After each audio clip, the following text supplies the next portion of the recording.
The day they laughed at me was the day they unknowingly chose the wrong woman. I still remember the sound before I remember the faces. Laughter has a strange way of echoing when you're the only person in the room pretending not to hear it.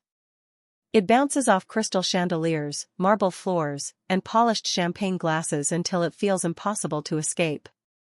At 26 years old, I had learned that some people believed a black waitress uniform made you invisible unless they wanted someone to blame for their inconvenience. That Friday night, the Grand Ashford Hotel glittered like another universe. Golden lights reflected across white marble, a string quartet played softly beneath conversations worth millions of dollars, and every guest wore confidence as naturally as their tailored suits or designer gowns. I carried a silver tray balanced carefully on one hand, weaving through the crowd with practiced precision. Every step mattered. One mistake could cost me the job I desperately needed. My mother had another chemotherapy appointment Monday morning, and the insurance company had already rejected 2 claims this month. Every shift meant another bill paid. Every tip meant another week of hope. "Grace, table 12 needs another bottle," my manager whispered through a forced smile before disappearing back into the ballroom. I nodded immediately. You don't argue when your paycheck depends on obedience. Table 12 sat beneath the largest chandelier in the room, surrounded by people whose watches probably cost more than my 12-year-old Honda parked outside. They laughed louder than everyone else, drank more expensive wine than everyone else, and treated every employee like another piece of furniture decorating the evening. At the center sat Ethan Caldwell. I'd seen his face in magazines before. His family owned hotels, investment firms, and enough political influence to make headlines disappear overnight. Tonight he wore a navy tuxedo tailored so perfectly it looked painted onto him. He smiled the way people smiled when life had never forced them to hear the word no. I approached with the wine bottle held steadily against my palm. "Good evening, sir. May I refill your glass?" Ethan looked at me for barely a second before returning his attention to the people around him. "Actually," he said loudly enough for neighboring tables to hear, "I think everyone should meet the hardest working woman in New York." The conversation around us slowed. My stomach tightened. Something about his grin made every instinct inside me whisper that I should leave. But leaving wasn't an option. Waitresses don't walk away from VIP guests. "Come closer," he continued, lifting his glass toward me. "Don't be shy." I stepped forward because I had bills to pay. Because dignity didn't cover hospital expenses. Because sometimes surviving meant swallowing your pride one shift at a time. His friends exchanged amused glances. One woman covered her smile behind a crystal flute. Another guest leaned back as if waiting for free entertainment. I could already feel dozens of eyes drifting toward us, curiosity spreading across the ballroom like ripples across still water. I tightened my grip around the bottle until my fingertips hurt. Somewhere across the room, the orchestra continued playing as though nothing unusual was happening. But something inside me whispered that before this night ended, my life would never belong to me the same way again. My pulse slowed on instinct, the same way it always did when life demanded I stay calm even while everything inside me wanted to run. I forced a polite smile that felt heavier than the silver tray balanced against my palm. "I am just doing my job, sir," I said quietly. Ethan leaned back in his chair and laughed again, encouraging everyone around him to join in. "Exactly," he replied. "And tonight, your job is making our evening more interesting." More guests began turning toward our table. Conversations faded into whispers. I could feel the weight of expensive eyes studying every movement I made. It amazed me how quickly a room full of successful people could become an audience searching for entertainment at someone else's expense. Ethan slowly reached into the inside pocket of his tuxedo jacket and unfolded a piece of paper with exaggerated care. I recognized it before he even held it up. My stomach dropped. It was one of the billing statements from St. Catherine Medical Center. My mother's name sat across the top beside an amount I had memorized because I stared at it almost every night before falling asleep. "Interesting reading," he said with a smile that never reached his eyes. "One of my companies processes medical debt portfolios. Funny how many stories hide inside unpaid bills." My fingers became cold. I had never seen that document before tonight. I had no idea how it had ended up in his hands. "Please," I whispered, keeping my voice steady. "That is private." "Private?" he repeated loudly. "You should hear this." He cleared his throat dramatically while several people chuckled before he had even spoken another word. Single waitress. 3 jobs. Mother fighting cancer. Behind on payments. Someone at the table shook their head with fake sympathy. Another guest sighed as though my life were simply another sad story to consume between appetizers and dessert. Every sentence felt like another spotlight shining directly into the parts of my life I worked hardest to protect. I wanted to disappear. Instead, I stood perfectly still. Years of surviving disappointment had taught me something valuable. The moment people expect you to break is the moment you must breathe the slowest. I lowered my eyes toward the polished marble floor and silently counted to 5. 1 for my mother. 1 for every overnight shift. 1 for every dollar I had saved. 1 for every promise I had made. 1 because crying would only give them exactly what they wanted. My left hand instinctively reached beneath my uniform sleeve until my fingers wrapped around the thin silver bracelet resting against my wrist. It had belonged to my mother since she was 23. She always called it her lucky bracelet. Before every difficult day she would squeeze my hand and remind me that dignity was the only thing nobody could steal unless I handed it away myself. I held that bracelet so tightly I could almost hear her voice. Ethan noticed the movement and smiled even wider. "What is that? A lucky charm?" More laughter rolled across the table. I answered without lifting my eyes. "It reminds me who I am." The laughter continued for another moment before something unusual happened. It did not stop because the joke ended. It stopped because someone else had entered the silence. I did not look up immediately. I only noticed how quickly every smile around Ethan's table disappeared. Glasses remained suspended halfway to people's lips. Conversations across the ballroom dissolved into complete stillness. Even the musicians seemed uncertain whether they should continue playing. Then I heard measured footsteps crossing the marble floor behind me. Slow. Calm. Confident. Whoever he was, he did not need to raise his voice to command the entire room. Sometimes real power arrived so quietly that silence greeted it before anyone else could. The footsteps stopped beside me. I finally lifted my eyes, expecting another wealthy guest curious enough to watch the spectacle from a better angle. Instead, I found myself looking at a man who seemed completely untouched by the noise around him. He stood a little over 6 feet tall, wearing a perfectly tailored charcoal suit without a single wrinkle despite the crowded ballroom. His dark hair was neatly combed back, revealing calm gray eyes that moved across the table with quiet precision. He did not look angry. Somehow that made him even more intimidating. The room seemed to recognize him before I did. Servers froze in place. Executives who had been laughing seconds earlier suddenly straightened their posture. Even my manager lowered his eyes as though making direct eye contact would be inappropriate. The stranger looked first at Ethan, then at the medical statement resting in his hand, before his attention settled on me. His gaze dropped for only a moment toward the silver bracelet wrapped around my wrist. Something changed in his expression. It was so brief I almost convinced myself I had imagined it. Recognition. Then it disappeared beneath perfect control. "Is there a reason," he asked calmly, "that a charity gala has become a public trial?" His voice was low, smooth, impossible to ignore. Ethan forced a smile. "Mr. Blackwood. I did not realize you were paying attention." Adrian Blackwood. The name landed inside my mind like a stone falling into deep water. I had heard it before. Everyone in New York had.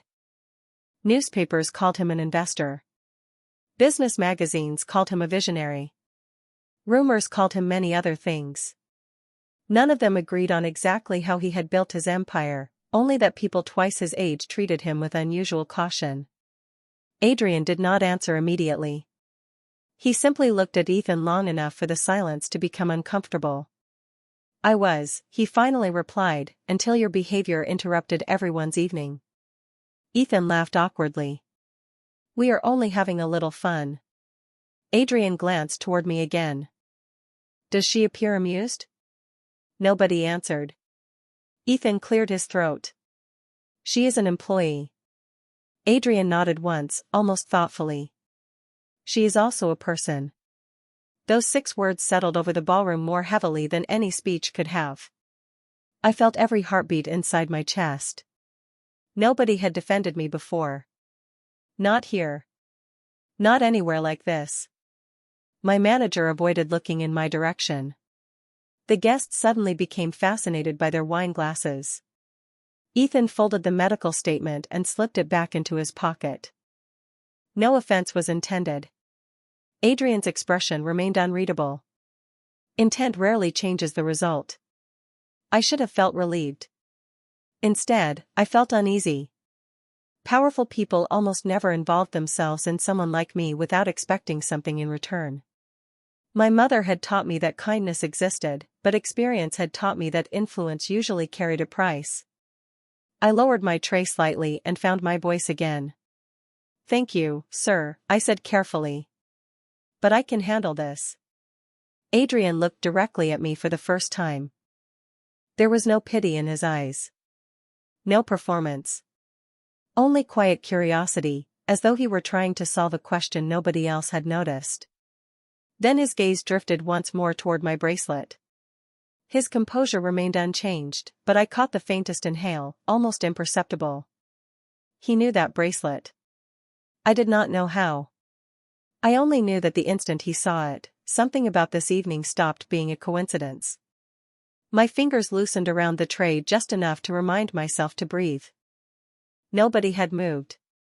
The ballroom remained suspended in a silence that felt almost unreal, as though every person inside had forgotten the next line of an invisible script.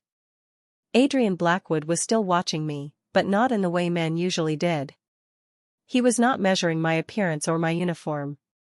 His attention stayed on the thin silver bracelet resting against my wrist.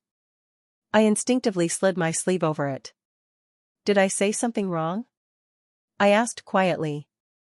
His eyes lifted to mine. No, he answered after a brief pause. You reminded me of someone I have not thought about in years. Before I could respond, Ethan forced a nervous laugh. Surely we are not discussing jewelry now. Adrian turned toward him without raising his voice.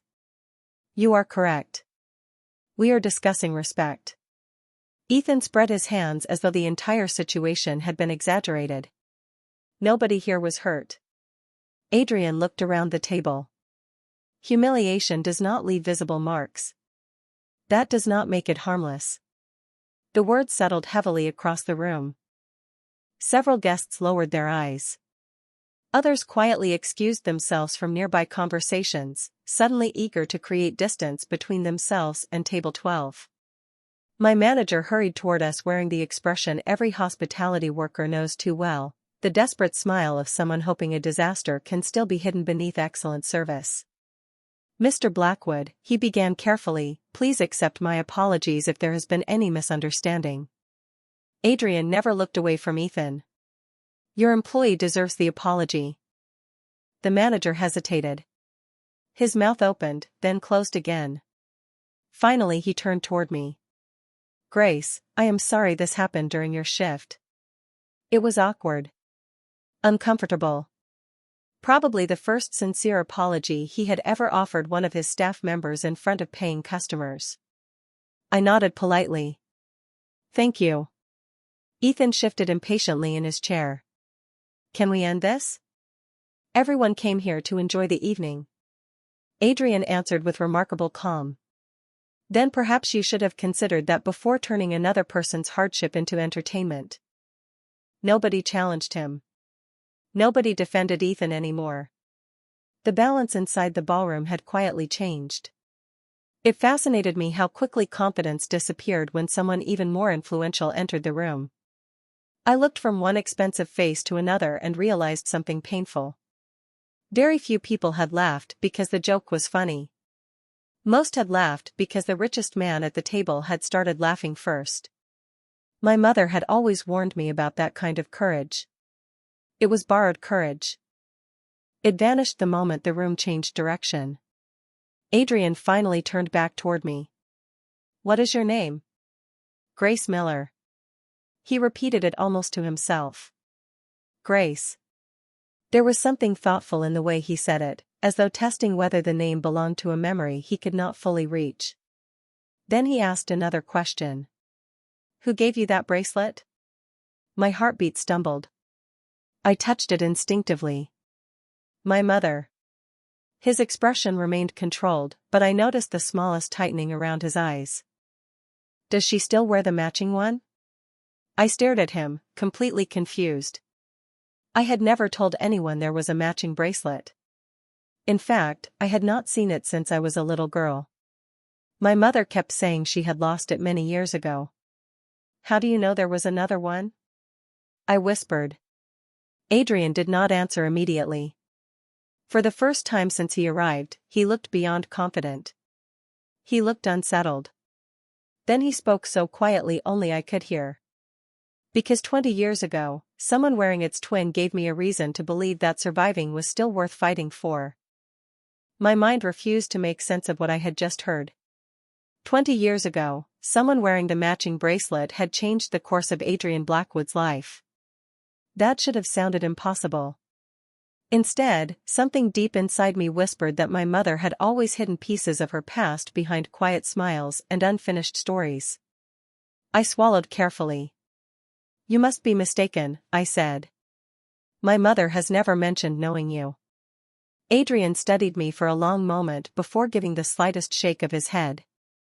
"Perhaps she believed it was better that way." His answer only deepened the mystery.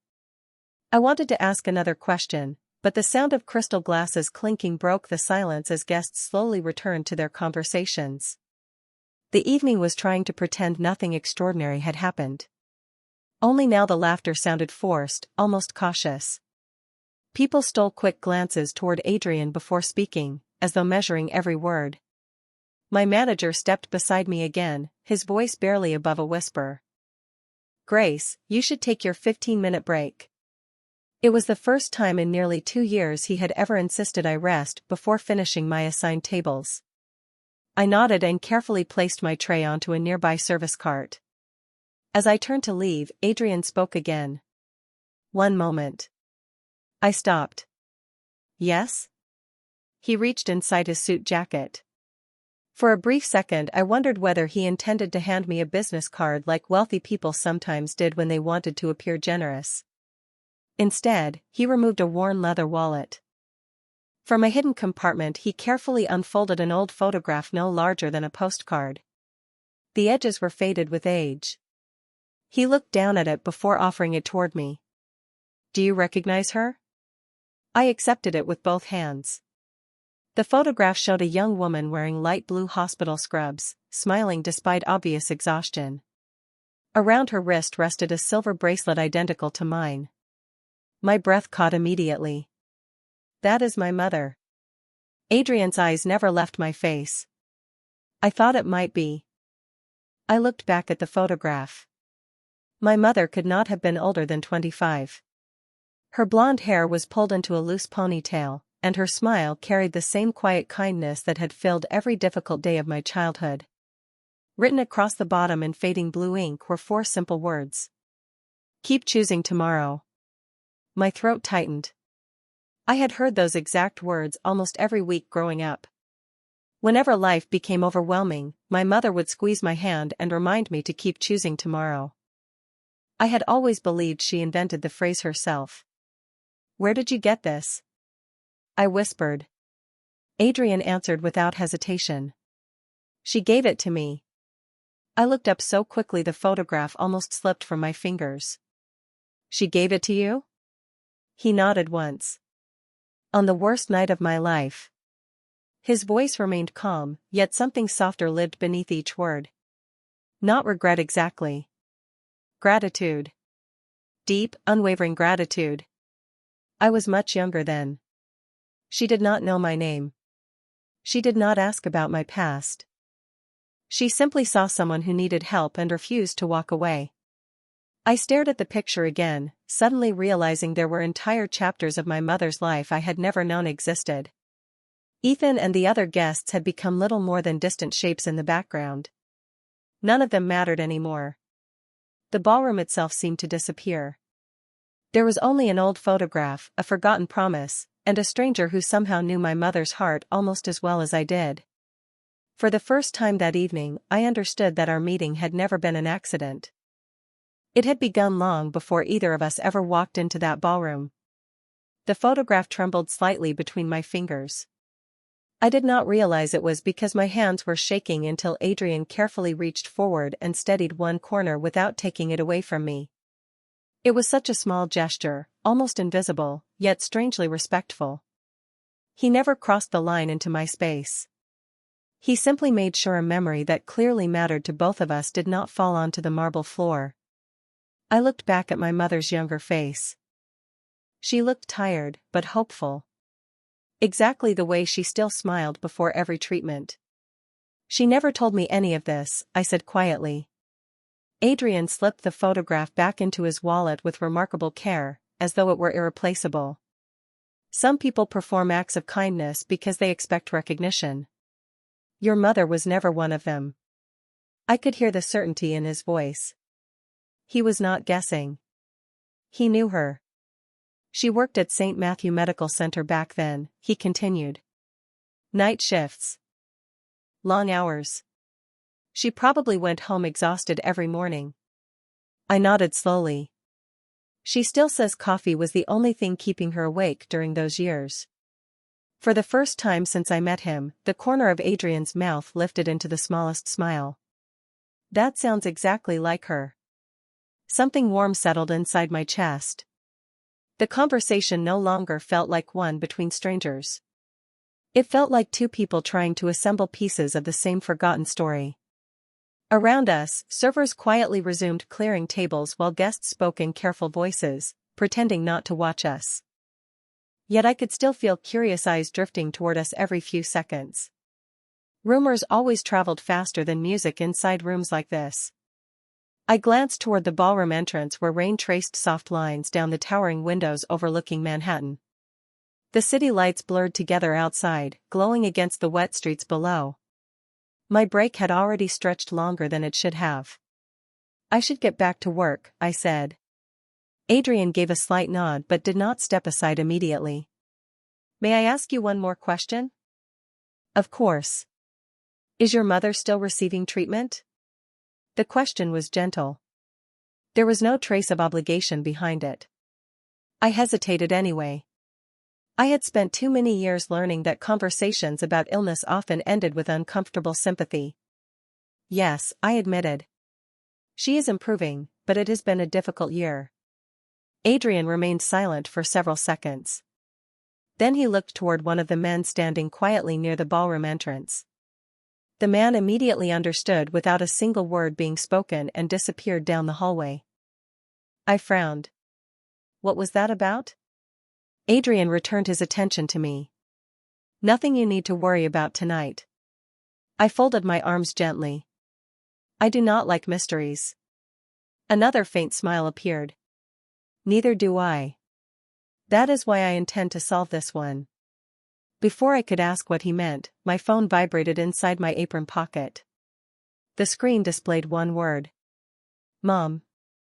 My heartbeat quickened. She never called while I was working unless something unexpected had happened. I excused myself and answered immediately. Mom? Are you okay? Her voice sounded softer than usual, but calm. Grace, sweetheart, I am fine. I just wanted to tell you something strange happened. I closed my eyes briefly in relief. What happened? She laughed quietly, sounding genuinely confused. Someone from the hospital billing department called a few minutes ago. They said every outstanding balance on my account has suddenly disappeared. They insisted there was no mistake. My eyes slowly lifted until they met Adrian's across the ballroom. He stood exactly where he had been, hands resting comfortably at his sides, his expression unreadable. He had not touched his phone. He had not spoken another word. Yet somehow, I already knew the evening had changed far more than either of us had expected. For several seconds I could not answer my mother. I simply stood there with the phone against my ear while the sounds of the ballroom faded into the background. "Grace?" she asked gently. "Are you still there?" I finally found my voice. "Yes. I am here." "The woman from billing kept apologizing," my mother continued. "She said someone arranged everything anonymously. I asked for a name, but she said she was not allowed to give one." I looked at Adrian again. He had turned slightly toward the rain-covered windows, giving me the privacy to finish my call. Somehow that simple gesture told me more about his character than any grand speech ever could. "Maybe there was a mistake," I said, though I no longer believed it. My mother laughed softly. "Then it is the nicest mistake I have ever received." We spoke for another minute before I promised to visit her the following afternoon. When I ended the call, I slipped my phone back into my apron pocket and slowly walked toward Adrian. "You did not have to do that," I said. He met my eyes without hesitation. "You assume I did. Did I assume correctly?" A quiet silence passed between us. Finally he answered, "Your mother once helped someone she had every reason to ignore. She never asked whether he deserved kindness. She simply gave it." I folded my arms. "That is not an answer." "No," he admitted. "It is the only explanation I am willing to offer tonight." I let out a slow breath, equal parts grateful and frustrated. "I cannot accept something that expensive." "You are not accepting anything." His voice remained calm. "A debt was settled many years ago. It simply took me longer than it should have." Before I could respond, hurried footsteps echoed across the marble floor. Ethan Caldwell approached with two men in expensive suits behind him. His confidence had returned, although it looked carefully rehearsed now. "Mr. Blackwood," he began with a polite smile, "I believe this misunderstanding has gone on long enough." Adrian turned toward him. "Has it?" Ethan straightened his jacket. "If I offended your employee, I apologize." He looked at me briefly, but the apology never reached his eyes. It was offered only because someone more powerful expected it. I recognized the difference immediately. Adrian recognized it too. "That apology belongs to her," he said quietly, "not to me." Ethan forced himself to face me completely. "Miss Miller, I apologize if my comments caused embarrassment." I studied him for several seconds. Every instinct urged me to embarrass him the way he had embarrassed me. Instead I remembered my mother's voice reminding me that dignity was never measured by someone else's behavior. It was measured by my own. "I accept your apology," I said. Ethan visibly relaxed. Then I added, "I hope one day you learn the difference between making people laugh and making them feel small." His smile disappeared. Around us, several guests exchanged uncomfortable glances. Nobody laughed this time. The silence belonged to me now. Ethan gave a stiff nod before turning away, clearly eager to leave the conversation behind. As he disappeared into the crowd, Adrian looked at me with something that almost resembled admiration. "Most people would have chosen revenge," he said. I shook my head. "My mother always said revenge ends conversations. Character changes them." Adrian looked toward the ballroom doors where the rain had finally begun to slow. "She raised you well." I smiled for the first time that evening. "She did her best." He nodded thoughtfully. "Then tomorrow, if you are willing, I would like to thank her in person." My heartbeat paused. The request sounded simple enough, yet something told me tomorrow would uncover truths my mother had spent 2 decades trying to protect. The rest of my shift passed in a blur that felt strangely unreal. I refilled glasses, cleared empty plates, and thanked guests with the same practiced smile I had worn for years, yet nothing about the evening felt ordinary anymore. Every time I glanced across the ballroom, I found Adrian speaking quietly with business leaders, charity organizers, and hotel executives. Nobody interrupted him. Nobody made him repeat himself. Influence did not surround him because he demanded attention. It surrounded him because people willingly gave it. More than once, I caught him looking in my direction. Not long enough to make me uncomfortable. Just long enough to make sure I was all right. That simple consideration unsettled me more than the confrontation earlier had. I was not accustomed to being noticed without being judged. Near midnight, the final guests began collecting their coats as the orchestra packed away their instruments. The enormous ballroom slowly emptied until only employees remained. My feet ached from 12 hours of standing, but exhaustion felt lighter than usual. As I tied the strings of my apron, my manager approached with an expression I had never seen before. "Grace," he said awkwardly, "could I speak with you for a minute?" I nodded cautiously. We stepped into the quiet hallway outside the ballroom. He cleared his throat twice before speaking. "I owe you another apology." I blinked in surprise. "You already apologized." "Not enough." He rubbed the back of his neck. "I should have stopped what happened long before anyone else had to." His honesty caught me off guard. "Why are you telling me this now?" He hesitated before answering. "Because someone reminded me today that leadership is not protecting important customers. It is protecting the people who trust you enough to work beside you." I knew immediately where those words had come from. They sounded exactly like Adrian. My manager handed me a sealed envelope. "Your schedule for next month has been adjusted. No more double shifts unless you request them. And your hourly rate has been increased." I stared at him in disbelief. "Why?" He smiled sheepishly. "Because I realized I have been rewarding the loudest people instead of the hardest workers." Before I could thank him, he added one final sentence. "Do not let anyone convince you that kindness is weakness, Grace." Today proved exactly the opposite. After changing out of my uniform, I stepped outside beneath the cool Manhattan night. The rain had stopped completely. Streetlights reflected across damp sidewalks while yellow taxis rolled through the nearly empty streets. I pulled my jacket tighter around my shoulders and started walking toward the subway entrance. "Grace." I turned at the sound of my name.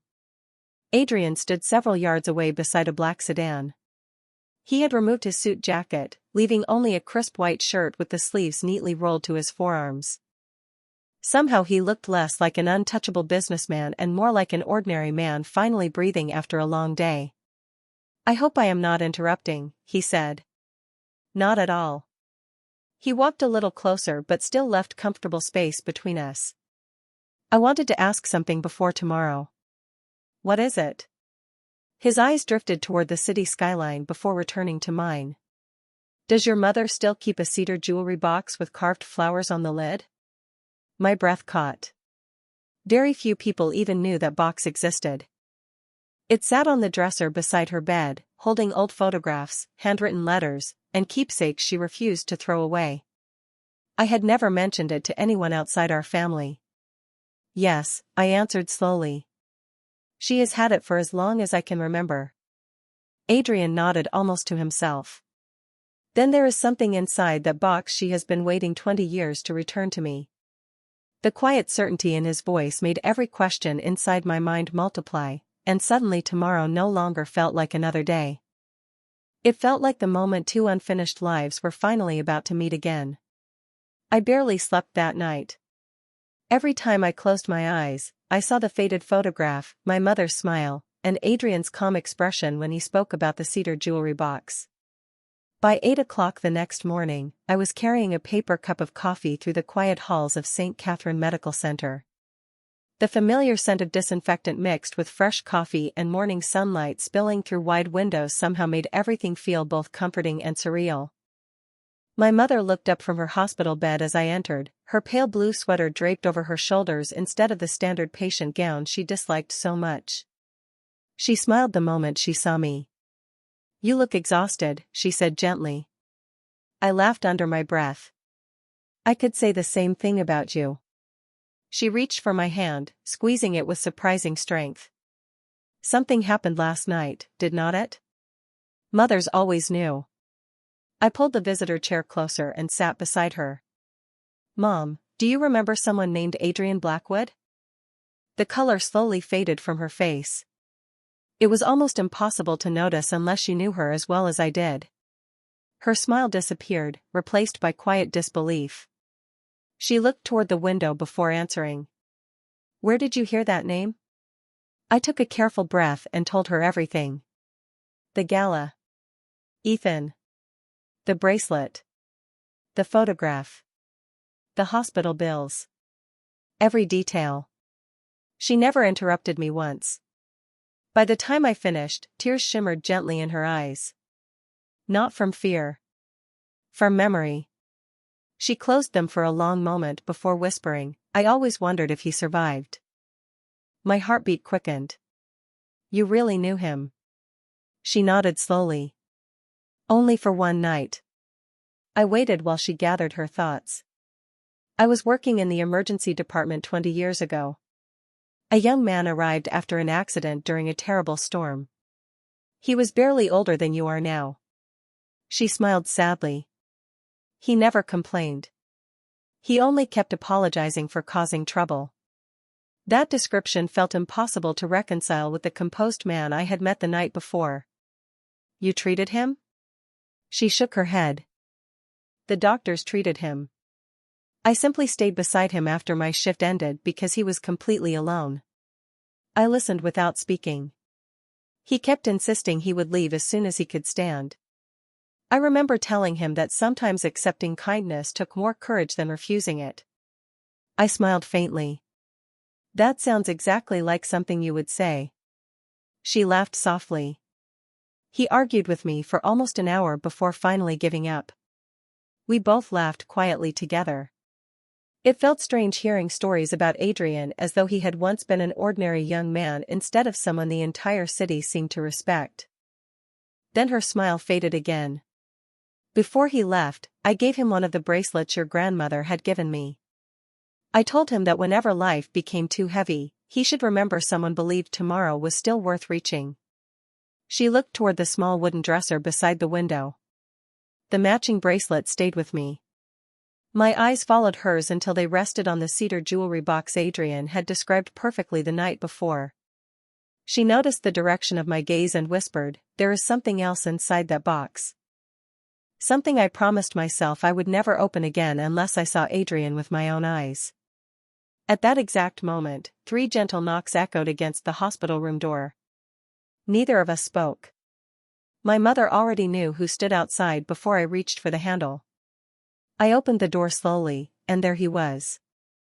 Adrian stood in the hallway wearing a dark navy overcoat instead of the tailored suit from the gala, holding a simple bouquet of white lilies wrapped in brown paper.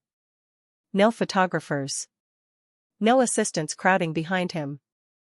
Only one older gentleman carrying a leather briefcase waited several steps back, giving him complete privacy. Adrian met my eyes first, then looked past me toward my mother. For the first time since I had known him, the confidence that always surrounded him seemed to disappear. He looked almost uncertain. May I come in? He asked quietly. I stepped aside without saying a word. My mother had already pushed herself into a sitting position, her hands folded neatly across the blanket. They looked at each other for several long seconds without speaking. 20 years of unanswered questions filled the silence between them. Adrian finally smiled, small and genuine. You still tell people to keep choosing tomorrow. My mother's eyes shimmered with tears. And you remembered? He nodded once. Every single day. He placed the lilies into the vase beside her bed before taking one respectful step backward instead of sitting down. I have wanted to thank you for a very long time. My mother laughed softly through her tears. You already thanked me by living. Adrian lowered his eyes briefly. I am not certain I truly understood that until yesterday. Neither of them mentioned money. Neither of them mentioned influence or success. They spoke like 2 ordinary people reconnecting after life had carried them in different directions. Watching them together made me realize how often the most important relationships begin with nothing more than one person deciding not to walk away. My mother glanced toward me with a knowing smile. Grace, would you hand me the cedar box? I crossed the room and carefully lifted the small carved box from the dresser. The wood was worn smooth from years of careful handling. I placed it gently in her lap. She rested her fingertips on the carved flowers for a moment before opening the lid. Inside lay old birthday cards, faded photographs, and neatly folded letters tied together with a pale blue ribbon. Beneath them rested a small velvet pouch. She picked it up carefully and held it toward Adrian. I promised myself I would return this if our paths ever crossed again. Adrian accepted the pouch with both hands, almost reverently. He loosened the drawstring and poured a silver pendant into his palm. It was a simple compass, scratched from years of use but still beautiful. He closed his fingers around it and smiled with quiet disbelief. "You kept it. You forgot it in your hospital room," my mother said. "I tried to find you afterward, but by the time I returned the next evening, you had already left." Adrian looked down at the pendant. "I searched for this for years." My mother tilted her head gently. "It appears we were both holding on to something that belonged to the other." I watched the exchange with a strange warmth growing inside me. It was never really about the bracelet or the pendant. Those were only reminders. The real gift they had preserved all these years was hope. Adrian carefully slipped the compass into his pocket before looking toward me. "Grace, your mother gave me direction when I had none."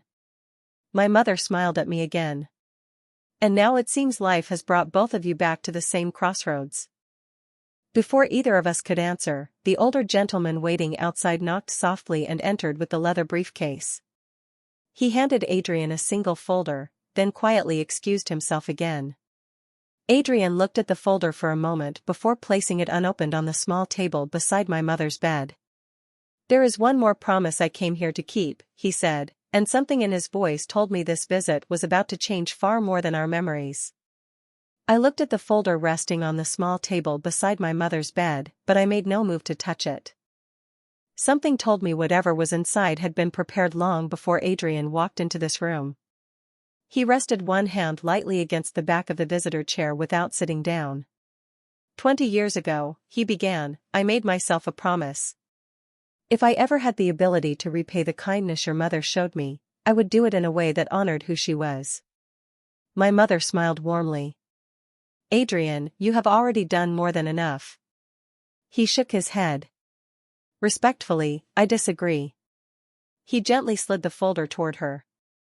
"Please read the first page." My mother glanced at me, silently asking me to help. I opened the folder and carefully removed the document. The heading immediately caught my attention. St. Catherine Medical Center Community Care Initiative. Below it was another line that made me stop reading for a second. The Grace Miller Family Patient Assistance Fund. I looked up in disbelief. "My name?" Adrian nodded. "The hospital has agreed to establish a permanent fund that assists patients who are forced to choose between paying for treatment and paying for everyday life." I turned another page. There were signatures from hospital administrators, financial officers, and the hospital foundation. Everything had already been completed. "This is real?" I whispered. "Completely," Adrian answered. "The fund begins operating next month." My mother covered her mouth with one trembling hand. Tears quietly rolled down her cheeks. "You named it after Grace?" Adrian looked at her before answering. "Your kindness reached one frightened young man many years ago. Her courage reminded me why your kindness mattered. It seemed only right that both stories continue helping people long after this room becomes another memory." I could not speak. My name had never appeared on anything important before. It had always existed on employee schedules, overdue notices, and medical paperwork. Seeing it attached to hope instead of hardship felt overwhelming. My mother reached for my hand and squeezed it gently. "Do you see now?" she whispered. "Kindness always travels farther than we imagine." Adrian remained quiet, allowing the moment to belong to us instead of drawing attention back to himself. That silence somehow made the gesture even more meaningful. After several moments, I carefully closed the folder. "I do not know how to thank you." He smiled softly. By making sure the next person who needs hope finds it a little sooner than we did. A gentle knock interrupted the conversation. The hospital administrator stepped into the room carrying a tablet and several papers.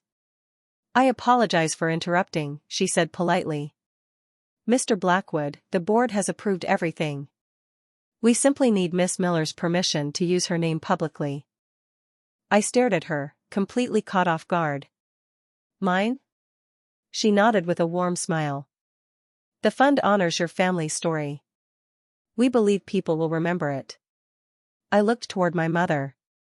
She nodded without hesitation. "Say yes, sweetheart." Then I looked at Adrian. He offered no encouragement, no pressure, only quiet patience. The decision truly belonged to me. I signed the final page with slightly trembling hands. The administrator thanked us before quietly leaving the room again. As the door closed behind her, sunlight poured through the hospital window, filling the room with a warm glow. My mother looked from me to Adrian and smiled in a way I had not seen since before she became ill. "You both keep talking about promises," she said gently. "But I think life has been keeping one promise to both of you all along. It simply took 20 years for you to recognize it." After the paperwork was finished, the room grew quiet again. The silence no longer felt uncertain. It felt peaceful, the kind that settles over people after years of carrying burdens they no longer have to hold alone. My mother leaned back against her pillow with a contented sigh, watching the sunlight dance across the floor. "Do you know what I remember most about that night?" she asked Adrian softly. He shook his head. "Not the storm. Not the hospital. I remember a young man who apologized every 5 minutes for inconveniencing everyone around him." Adrian smiled, almost embarrassed.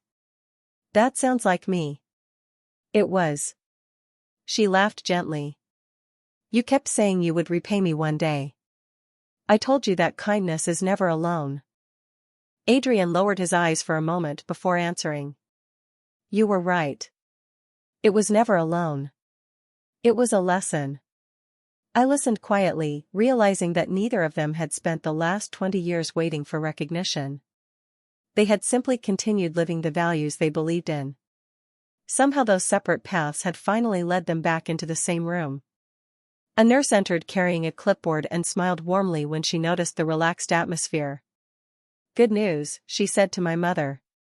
"Your latest test results came back this morning. Everything is moving in the right direction." My mother closed her eyes with visible relief. "That is wonderful to hear." The nurse nodded. "Your doctor believes you may be able to continue the next stage of treatment mostly from home if everything continues improving." After she left, I noticed something I had not seen in months. The constant worry that usually rested behind my mother's eyes had softened. For the first time in a long while, she looked like someone planning for the future instead of simply hoping to reach it. Adrian glanced toward the window overlooking the city before turning back to us. "There is one more thing I would like to ask." My mother smiled knowingly. "Go ahead." He looked at me instead. "The foundation will need someone to help guide the patient assistance program. Someone who understands what families actually experience." I blinked in surprise. "You mean me?" "Only if you are interested." He spoke carefully, giving me room to refuse. "Your experience cannot be taught in a boardroom. People need someone who has stood where they stand." I looked down at my hands. They still carried faint marks from years of serving tables, carrying heavy trays, and working endless shifts. I had always believed those years represented struggle. Now I wondered whether they had actually been preparation. "I am only a waitress," I said quietly. Adrian answered immediately. "No. You are someone who never stopped choosing compassion even when life gave you every reason to become bitter." My mother reached over and gently touched my arm. "That sounds exactly like the person they should hire." I laughed softly through unexpected tears. "I do not even know where to begin." Adrian's smile grew a little warmer. "Neither did I 20 years ago." The simplicity of his answer somehow erased every doubt inside me. Maybe none of us begin life fully prepared. Maybe we simply become ready by refusing to stop moving forward. As the afternoon sunlight brightened the room, my mother looked from Adrian to me with unmistakable pride. "Do you know what makes me happiest?" she asked. Neither of us answered. She smiled. "Yesterday the world laughed at my daughter. Today that same world is trusting her to help change lives. That is how quiet courage wins. It does not shout. It simply keeps showing up until people finally notice." 6 months later, I found myself standing in the same grand Ashford Hotel ballroom where everything had begun. The chandeliers still reflected golden light across polished marble. The string quartet still played softly near the windows. Guests still arrived wearing elegant suits and evening gowns. On the surface, nothing had changed. Yet everything had. This time I was not carrying a silver tray. I stood on the small stage beside the hospital foundation banner, wearing a navy blue dress my mother insisted matched my eyes. She sat in the front row, healthy enough to attend on her own, the silver bracelet resting proudly against her wrist once again. Every few minutes she caught my eye and smiled exactly the way she had when I was a little girl taking my first nervous steps onto a school stage. The Grace Miller Family Patient Assistance Fund had already helped dozens of families. Parents no longer delayed treatments because they feared losing their homes. Children no longer watched their mothers quietly skip medications to save money. None of those stories appeared in newspapers. They appeared in ordinary lives continuing the way they deserved to. The host welcomed everyone before inviting me to the podium. As I looked across the ballroom, I recognized several faces from the night I had been humiliated. Some smiled warmly now. Others lowered their eyes when they recognized me. I felt no satisfaction in that. Life had already taught me that changing hearts mattered more than winning arguments. I adjusted the microphone and took a slow breath. 6 months ago, I stood in this room believing kindness made people easy to overlook. I thought staying quiet meant staying safe. I was wrong. The ballroom remained completely silent. Someone once told me that dignity is the only thing nobody can take unless we hand it away ourselves. I did not fully understand those words until the night I chose not to answer humiliation with hatred. I glanced toward my mother. She smiled through grateful tears. Then I looked toward Adrian, standing near the back of the room exactly as he preferred, never drawing attention away from others. He simply gave the smallest nod. I smiled back before finishing. This fund exists because one nurse chose compassion for a stranger without expecting anything in return. 20 years later, that single act of kindness returned home carrying hope for countless families she would never even meet. That is the remarkable thing about kindness. It never truly disappears. It simply waits until someone else needs it. When I stepped away from the podium, the applause rose slowly before filling the entire ballroom. It sounded nothing like the laughter I had heard months earlier.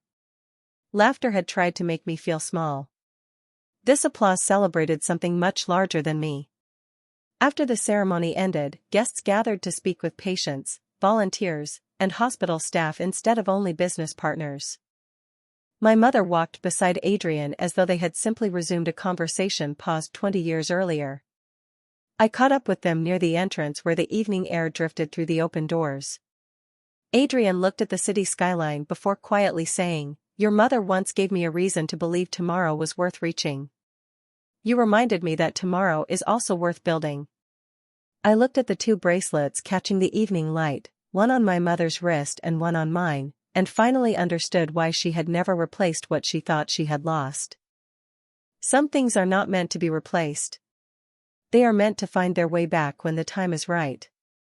As we stepped outside together beneath the lights of Manhattan, I realized the most powerful people are not remembered because they controlled a room.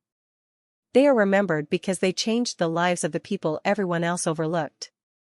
And sometimes, the woman they laughed at becomes the reason someone else never has to be laughed at again.